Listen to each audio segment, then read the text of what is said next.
Right, welcome. My name is Bushabi Jr. Kick off from the corridors of justice, where the Law Society of Kenya has given the Director of Public Prosecutions, DPP Nurudeen Haji, a 3-day ultimatum to disclose reasons for withdrawal of corruption cases. If he fails, the society has said it will take steps to hold him accountable. The society has also asked the Deputy President, Rigathi Gachagua, to retract his statement that police will no longer execute eviction orders without clearance from the Sub-County Administration Committee.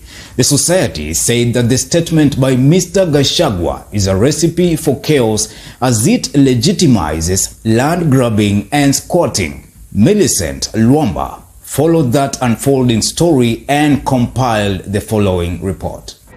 The Law Society of Kenya, LSK, has slammed Director of Public Prosecutions, DPP Nurudeen Haji, for ending major corruption cases. The question then would be, how did they arrive at the decision to charge?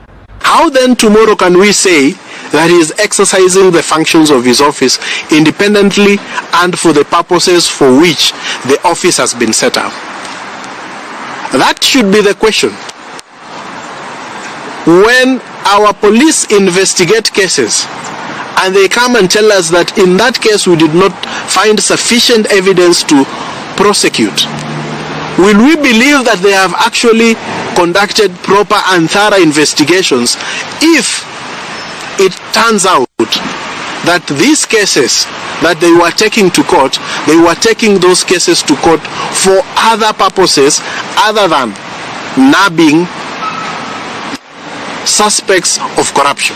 Speaking during a press conference Thursday, the Society's President Eric Theuri stated that the profile of the recent suspects whose cases have been withdrawn raises concerns. He went ahead to state that some of the suspects were arrested in somewhat dramatic situations in the full glare of the media, and their withdrawal has been done quietly. The former MD of Kenya Power, if they had such gaps in the evidence, are they saying that what has changed? The question is, what has changed in that situation? By the time they were making the decision to charge him, they must have known of the gaps. He went on to say that it is incumbent upon the Director of Public Prosecutions to come out and explain to the country why there are withdrawal of these charges. That is the that we face as a country.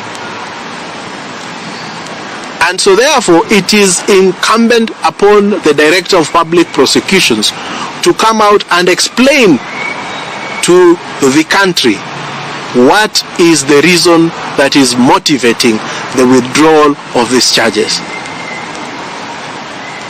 He said that if they will not explain to the public reasons why the withdrawal of the charges are taking place, they will be left at a place where, as a country, will be assigning improper motives in the withdrawal cases.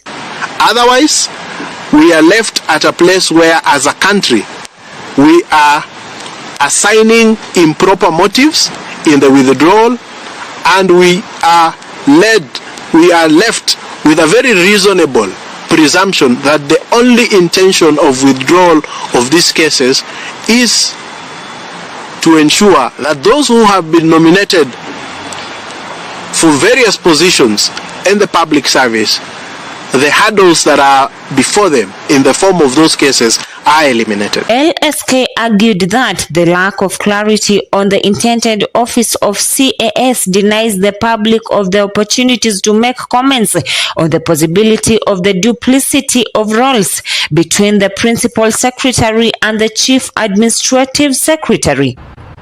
We must also not lose sight of the fact that the